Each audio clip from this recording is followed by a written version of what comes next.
말씀 보겠습니다. 열왕기하 10장 1절에서 11절입니다. 성경 공부할 때 오늘 본문을 이렇게 정리를 항상 했어요. 편지 두 통으로 아합의 자손들을 멸절시킨 예후입니다. 딱 그렇게 정리가 돼요. 편지 두 통으로. 지금 예후가 한 업적이라고 하기에는 조금 표현이 적절하지 않은 것 같고요. 예후가 한 일들이 뭐였냐면 북이스라엘 왕이었던 요람을 죽였고요. 남유다의 왕이었던 아시아를 죽였습니다. 그 다음 장면이에요. 그 다음에 이세벨을 죽였죠. 이세벨을 죽였어요. 자, 오늘 편지 두 통으로 아합에 남아있는 아들들, 히브리어는 아들이나 손자나 다 연결된다고 그랬고요. 어머니나 할머니나 연결된다고 그랬죠. 그러니까 지금 아합의 아들뿐만 아니라 자손들 이렇게 생각하면 돼요. 몇 명 있나요? 70명. 그들도 아합의 가문이죠. 자, 이 아합의 가문을 여로보암의 집처럼, 그리고 누구의 집처럼? 바하사의 집처럼 쓸어버리겠다. 이게 하나님의 말씀이었습니다. 그러니까 예후가 이것들을 감당해야 되는 거예요. 그런데 오늘 이 아합에 남아있는 70명의 자손들을 편지 두 통으로 해결을 합니다. 첫 번째 편지 내용이 뭡니까? 정리하면 이거예요. 너 아합의 자손들을 교육하고 훈련시키고 있던데 그 중에 제일 똑똑하고 용맹스러운 하나 뽑아서 나랑 대결하자. 너 거기서 왕 삼고 걔를, 그리고 나와 대결시켜 누가 진짜 왕인지 한번 보자라는 거예요. 예전에 제가 고등학교 졸업하고 나서 노량진에 있는 대성학원에서 재수를 하고 있는데요, 위에서 싸움이 벌어진다는 거예요. 그래서 가봤더니 패싸움이 아니라 1대1 싸움이더라고요. 뭐냐면 그 당시에 중동고등학교 하면 서울의 중동고등학교가 이제 선후배 관계가 굉장히 세기로 유명했습니다. 중동고등학교 짱하고 그 상대방 학교가 어딘지 모르겠어요. 어느 학교 짱하고 1대1 붙는 거예요. 그러니까 서로 막 피 튀기고 싸우는 게 아니라 대표 선수끼리 싸워서 이기면 이기는 겁니다. 약간 그런 거 같아요. 그러니까 너 중에 왕 하나 뽑아. 그리고 나랑 붙여. 그래서 진짜 왕이 누군가 보자라고 하는 거예요. 근데 그 첫 번째 편지를 받은 다음에 이 사람들의 반응이 어떠냐면, 야, 두 왕도 두 왕도 그 예후를 감당하지 못했는데 우리가 어떻게 그 사람에게 감당하겠냐. 그러면서 당신 원하는 대로 다 하겠습니다 라고 하는 거예요. 그래서 예후가 두 번째 편지를 보냅니다. 그래? 그러면 거기에 있는 아합의 자손들 그 70명 머리를 다 따. 그래서 택배로 보내. 그런데 바로 해서 보내. 근데 정말 바로 해서 70명의 머리를 다 딴다는 표현이 너무 좀 제가 적절하지 않은 것 같은데요. 머리를 뭐라고 했나요? 본문에 머리를 베어? 예. 머리를 광주리에 담아. 예. 보냅니다. 그러니까 한순간에 편지 두 통으로 70명이 딱 정리가 되는 거예요. 오늘 두 가지를 보려고 그래요. 예후의 지혜로움도 아닙니다. 오늘 보려고 하는 묵상은 글을 잘 써야 된다는 것도 아니에요.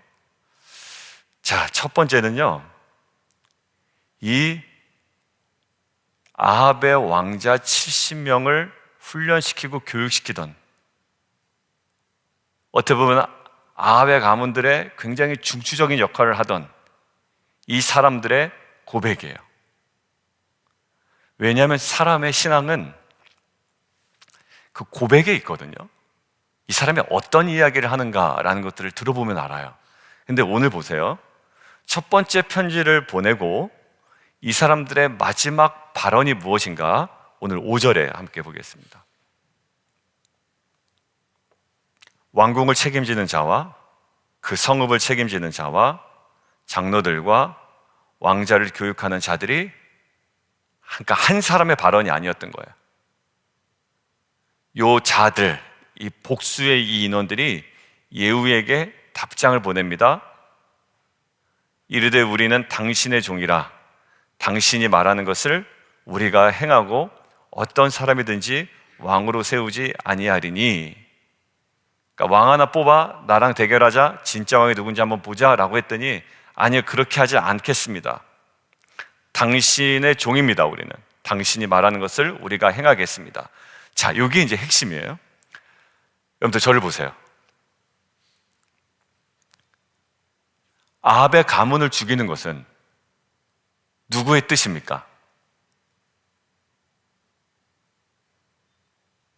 아합의 가문을 멸절하는 것 누구 뜻이죠? 하나님 뜻이죠. 그런 의미에서 이루어졌습니까? 오늘 본문을 보니까 그렇죠, 이루어졌죠. 하나님께서 엘리야를 통해서 기름 부으라고 하셨고 엘리사를 통해서 그 말씀을 주셨어요. 그리고 이미 아합의 가문이 어떻게 될 것을 말씀하셨어요. 근데 이게 이루어졌죠. 근데 이루어지는데 어찌 보면 중추적인 역할로 하게 뭐하지만 아무튼 결정적인 역할을 하게 된 이 사람들이죠.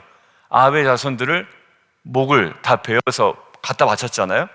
근데 이 사람들은 어떤 인식이 있는가를 보자는 얘기예요. 제가 지금 얘기는 하나님의 말씀이 이루어졌습니다. 그리고 하나님의 말씀이 이루어지는데 어찌 보면 쉽게 표현하면 쓰임 받은 거 아니에요? 이 사람들이 어찌 되었든 간에. 근데 어떤 인식이 있느냐 말이에요. 자, 맨 마지막 5절 맨 마지막, 당신이 보기에 좋은 대로 행하라 입니다. 이 당신이 누구예요? 예후입니다. 하나님의 뜻이 이루어졌어요. 근데 이들의 동기는 뭐였냐면 하나님의 뜻이 이루어지기 위하여 우리가 이것들을 해야 된다라는 동기가 아니었단 말이에요. 하나님의 뜻이 이루어지는데 그들이 물론 동참하고 쓰임받은 건 맞아요. 근데 그들의 동기는 뭐였냐면 그 예후의 강력함 앞에 벌벌 떨어 당신이 보기에 좋은 대로 행하십시오. 그리고 그가 요청하는 대로 그대로 따라간 것뿐이라고요.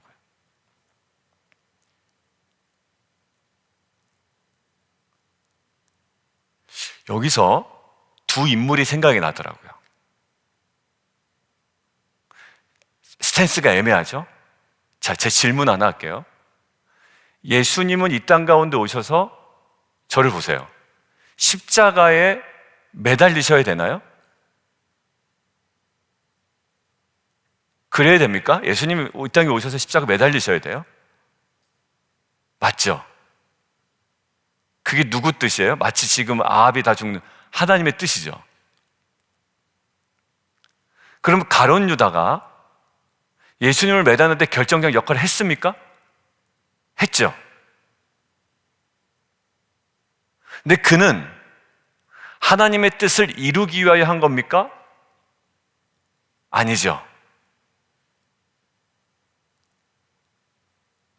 만약에 나중에 갖다 붙일 수는 있겠습니까? 있겠죠. 살아 있었다면. 이 사람들도 나중에 갖다 붙일 수 있겠습니까? 있겠죠. 근데 진짜 동기 뭐였습니까? 예후 마음 편하게 하려고. 이게 오늘 묵상 포인트입니다. 하나님의 뜻이 이루어지이다가 아니라 당신 보기에 좋은 대로 행하라 입니다. 이들이 좀 회의해야 되지 않겠습니까? 어느 게 하나님 뜻인지. 지금 요람도 죽고 남유다의 아하시아도 죽었는데 하나님께서 뭐라고 그러셨냐? 좀 이야기 나누고 찾아보고 묵상하고 우리가 나누고 나눈 방에서 함께 기도도 하고 해야 되는 거 아니에요? 근데 결론은 당신 좋은 대로 행하십시오. 그리고 당신 좋은 대로 행합니다. 거기에 뭐가 없어요? 하나님의 뜻과 말씀은 전혀 없습니다. 말씀이 이루어지고 있는 현장에 있음에도 그 일에 투입돼서 굳이 얘기하면 사역을 하고 있음에도 어떤 목적으로? 인정받으려는 목적으로 하거나 아니면 어떤 사람 눈에 벗어나지 않기 위하여 하거나. 여러분들 이것들을 얼마나 이상해요. 그러나 하나님의 역사는 이루어지고 있거든요. 두 명의 인물이 생각났다고 그랬죠. 하나는 가룟 유다예요. 하나님의 역사는 이루어집니다. 십자가에 달려 돌아가세요. 그 일을 어떻게 보면 결정적으로 쓰임받은 것 같은 인물이지만 그렇게 보질 않는단 말이에요, 우리가. 자, 누가복음 한번 보겠습니다. 누가복음 1장 한번 보겠습니다. 누가복음 1장 보시고 1장 펴놓으시고, 자, 1장 펴놓으시고 저를 보세요. 1장 펴놓으시고 저를 보시죠. 마리아가 임신해야 됩니까? 동정녀 마리아가? 그 방법 말고는 없습니까? 없죠. 그러니까 마리아가 아니더라도 다른 여자더라도 아무튼 남자와 관계 맺지 않은 그 여인이 임신해야 됩니다. 여러분들, 이것은 많은 오해를 불러일으킵니다. 마리아가 무슨 남자를 몰라, 남자를 너무나도 잘하는 여자 같은데, 이렇게 이미 오해를 불러일으킬 만한 상황이에요. 하나님의 뜻이 이루어졌습니까? 마리아는 답답해 죽겠는데, 마리아와 요셉은 너무 답답해 죽겠는데 하나님의 뜻은 이루어지고 있습니까? 이루어지고 있어요. 정반대되죠. 아까 가룟 유다는 마음 편합니다. 돈 주고 팔았고 자기 뜻대로 되는 것 같았고, 근데 자기 뜻도 아니고 누구에게 잘 보기 위함도 아니고 하나님 뜻만 이루어졌고 자기는 전혀 상관없는 사람이 되었고요. 지금 마리아는요, 온 인생이 하나님의 뜻이 이루어지는 인생이 되어버린 거예요. 사람들은 손가락질 하는데 그 손가락질을 당하는 인생이 하나님의 뜻이 이루어지는 인생이 되고 있어요. 그런데 이 여인이 뭐라고 하는지 아세요? 그래, 그냥 어떻게든 되겠지, 아니면 사람들에게 욕이나 먹지 말아야 되겠다 라든지, 아니면 남편 요셉에게 패나 끼치지 말아야 되겠다 라든지, 이런 어떤 논리가 아닙니다. 자, 1장 38절 보세요. 1장 38절 같이 한번 읽겠습니다. 누가복음 1장 38절 시작. 마리아가 이르되 주의 여종이오니 말씀대로 내게 이루어지이다 하매 천사가 떠나가니라. 예, 여기에 있어요. 불편했어요. 너무 불편했어요. 여러분들, 불편한 상황을 우리는 지나갑니다. 우리 권사님들도 인생을 많이 사셨기 때문에 하나님의 뜻이 이루어지는 과정 중에 느끼는 불편함이 있나요? 있어요. 있더라고요. 성도님과 대화 나눠보면 있어요. 하나님의 뜻이 이루어지는데 뭔가 불편해. 왜? 내가 드러나지 않거나 주목받지 못하거나, 아니면 내 뜻대로 되진 않는데 뭔가 하나님의 뜻인 거는 갖고 막 수많은 복합적인 감정들이 있는 거예요. 여기 보십시오. 단 한 가지였어요. 당신 보기 좋은 대로 행하십시오. 근데 하나님의 뜻은 막 이루어지고 있거든요. 근데 마리아는 온몸으로 사람들의 손가락질을 당하고 있는데 결국 무엇을 인정합니까? 내 손가락질 받는 이 인생이, 내 깨진 마음이, 내 상한 심령이, 예수님도 마찬가지나요. 이 잔을 내게서 돌릴 수 없습니까? 아빠, 이 잔을 내게서 돌려주시면 안 됩니까? 하나님 딱 침묵하시죠. 영원 전부터 깊은 사랑 가운데 있었던 그 아들의 요구를 묵살해 버리시죠. 왜 그 사랑을 포기하셨을까? 저와 여러분의 사랑 때문이었어요. 그만큼 저희 막내 얘기했잖아요. 저희 막내가 아빠 정말 이렇게 제가 해야 돼요? 너무 힘들어요 라고 할 때 당장 달려가지 않을 부모가 어디 있겠냐고요. 근데 하나님이 그걸 참으셨다고요? 왜? 저와 여러분을 향한 사랑 때문에 그러셨어요. 예수님의 고백은 뭡니까? 나의 원대로 마옵시고 아버지의 뜻대로 하옵소서. 손가락질 당하고 도저히 참을 수 없는 그 모든 상황들인데요, 딱 고백하는 거예요. 그 자리에 하나님의 뜻, 하나님의 말씀대로 내게 이루어지이다. 그냥 당신 원하는 대로 하십시오라고 하나님의 뜻을 이루는 이 철부지들이 아니라, 이 고통 가운데 있고 손가락질을 받는 내 인생 가운데 하나님의 말씀이 이루어지기를 원합니다라는 이 고백이 저와 여러분의 고백이 되기를 원해요. 아닙니다. 하나님의 뜻이 이루어지는 거 원치 않아요. 일단 내 마음이 편해야 되겠어요. 이렇게 주장하는 자가 되지 않기를 원해요. 하나님 십자가 못 지겠습니다. 이거라면 너는 안 되겠습니다. 저는 그런 식으로 하지 않을래요 라는 것이 아니라 나의 원대로 마옵시고 하나님 뜻대로 하시고 주의 말씀대로 이루어지다라는 이 고백이 있기를 원합니다.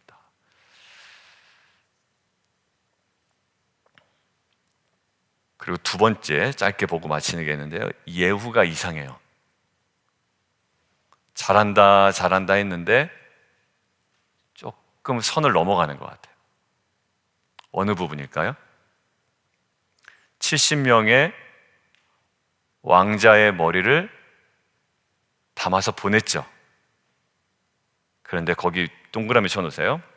9절, 이튿날 아침에 예후가 나가서 서서 뭇 백성에게 이르는 거예요. 그것들을 보낸 사람에게 얘기하는 것이 아니라 뭇 백성에게 보냅니다. 뭇 백성에게 뭐라고 얘기했냐면 너희는 의롭도다. 나는 내 주를 배반하여 죽었거니와. 누구를 죽였어요? 예후가 북이스라엘 왕 요람을 죽였죠. 나는 요람을 배반하여 죽였어. 자기의 결정적인 어찌 보면 하나님의 뜻에 순종했지만 사람들을 보기에 정치적으로 해서는 안 되는 일을 한 거잖아요. 아주 쿨하게 인정합니다. 근데 저는 그 다음이 인간의 정말 죄성이 보이더라고요.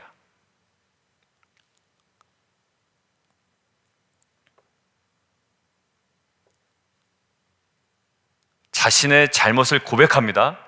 그러면 뭐라고 생각할까요? 예후 솔직한 사람이구나 라고 생각을 할 거예요. 이제 무슨 말씀 하시는지 아시겠죠? 우리의 나눔 가운데 그걸 보죠. 뭐 하나 솔직하게 나눕니다. 그리고 그 뒤에 걸 감춥니다. 아니요, 감춰봤습니다. 지금 이 정도면 신임을 얻어요. 여러분, 나의 치부를 하나 딱 드러내면 사람들이 그 사람에 대한 신뢰도가 확 올라가는 거 느끼세요? 근데 예후는 그게 굉장히 전략적이었다라는 거예요. 내 왕, 내가 죽였어. 근데 뭐라고 얘기합니까? 이 여러 사람을 죽인 자는 누구냐? 애매모호한 상태로 딱 끌어가죠. 마치 자기가 아닌 것처럼. 자기가 손대서 죽이지 않았기 때문에 그랬을까요? 그런데 사실 자기 때문에 죽은 거 아닙니까? 그런데 아합 자손들의 죽음에 대해서 결백을 주장하고 아무것도 모르는 척합니다. 자신의 명령에 의해 행해졌다는 것을 말하지는 않습니다.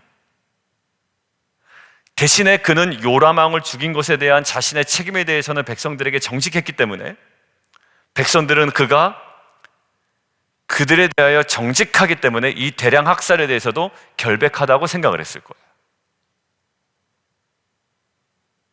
그러면서 어디로 슬쩍 건너뜁니까? 10절, 그의 종 엘리야를 통하여 하신 말씀을 이제 이루셨도다. 내가 요람 죽인 것도, 이 모든 대학살이 벌어진 것도, 두 번째 대학살은 나는 잘 모르지만 엘리야를 통해서 하신 말씀이 이루어졌다. 그리고 11절, 아합의 집에 속한 이스라엘에 있는 남은 남자들을 다 죽여. 여기까지 이해가 갑니다. 왜? 그 아합에 속한 자를 다 여로보암의 집처럼 바하사의 집처럼 해버린다고 했으니. 근데 귀족들, 신뢰받는 자들, 제사장들까지 다 죽이고 속한 자들, 생존자를 남기지 아니하였더라. 이제 그 모든 학살의 그 정도가 굉장히 심해집니다. 그리고 내일 본문에서까지 계속 이어지게 되는 거예요. 여러분들, 오늘 결론입니다. 당신 보기에 좋은 대로 행하라. 하나님의 뜻이 이루어지고 있는데 결국 이들의 고백은 하나님의 뜻이 이루어지옵소서가 아니에요. 가룟 유다가 그랬습니다. 그런데 온 사람들의 비난을 온몸으로 받고 있는, 인생을 살아가고 있는 마리아의 고백은 뭐였냐면 말씀대로 이루어지이다. 내게 이루어지이다. 그리고 예수님, 나의 원대로 마옵시고 아버지의 뜻대로 하옵소서라는 거예요. 여러분들, 이 지점이 우리 안에 회복되기를 원합니다. 다 이루어지고 난 다음에 하나님 뜻대로 이루어졌잖아 라고 그냥 10절처럼 그냥 갖다가 붙이는 정도가 아니라 과정 중에서도 하나님의 뜻을 우리가 하나하나 알아가고 하나님의 뜻에 순종하는 동기로 우리의 삶을 점철해 가기를 원해요. 근데 우리는 어떤 거냐면 이렇게 하면 사람들이 나를 굉장히 좀 의식 있는 사람처럼 알까? 신앙 있는 사람처럼 봐줄까? 이렇게 하면 내가 좀 기독교적인 삶을 살아가고 있다고 생각해 주겠지? 라는 동기로 하고 있는 일이 너무나 많더라는 얘기예요. 어느 순간 살다 보니까 한 분이 얘기하더라. 심지어 봉사 자체도 그렇대요. 그렇게 되는 거예요. 근데 어디에 집중합니까? 하나님의 말씀과 뜻 가운데 라는 거예요. 그리고 하나를 쿨하게 인정하고 고백하는 것이 오히려 사람들의 신임을 얻기 위한 동기가 아니라 여기서 보는 어떤 것들을 하나 슬쩍 감춥니다. 모호하게 만들어요. 근데 이 뭔가 불투명함이 제3자가 보기에, 우리가 지금 이 시기에 보기에 불편한 것처럼 하나님 앞에 정말 정직하고 투명하고 깨끗하고 또 거룩하게 우리가 나아가는 귀한 공동체가 되었으면 좋겠습니다. 함께 기도하겠습니다. 당신 보기에 좋은 대로 행하라. 이 동기로 하나님의 역사가 이루어지는 것처럼 보이지만 아니요, 그런 동기로 이루어지지 않아요. 하나님은 하나님의 일을 그냥 이루시는 겁니다. 근데 이들은 전혀 그거와 상관없는 동기로 이 일에 참여하고 있죠. 너무나도 쓰라린 아픔과 또 사람들의 손가락질에 있는 이 마리아는 이제 알아요. 저는 주의 여종입니다. 말씀대로 내게 이루어지이다 하고 그 기간들을 감당해내기 시작합니다. 예수님도 마찬가지셨던 것 같아요. 예수님의 모습도 이거 정말 이대로 이루어져야 됩니까? 라고 했지만 마지막 순간에는 이렇게 얘기합니다. 아버지의 뜻대로 해주십시오 라는 거예요. 당신이 보기에 좋은 대로 행하라 라는 수준에서 우리가 좀 뛰어넘어 나는 주의 종입니다. 말씀대로 내게 이루어지이다 라는 고백으로 하나님의 역사에 동기부터 과정부터 결과까지 우리가 온전히 참여하는 공동체와 성도 되었으면 좋겠습니다.